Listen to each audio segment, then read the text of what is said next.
Hello! In this video I'm gonna show you how to install Microsoft Edge browser on your NUBIA Red Magic 5S. So in order to do that, let's open our Google Play Store and we'll need to search for an app. Here write Microsoft Edge and hit the search button. Click on this app and press install.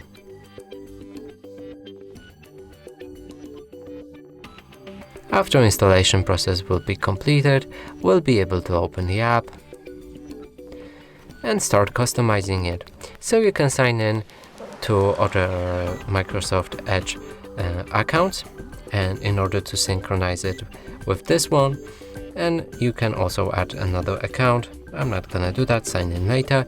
You can also enable or disable data sharing preferences. I'm gonna disable it and press confirm.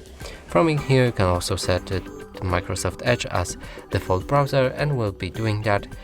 And here pick the Edge browser always. And now the browser is ready. We can open any website and it should load properly. And that's it for this video. Hope you like it. Please consider subscribing to our channel, leave a like and a comment below.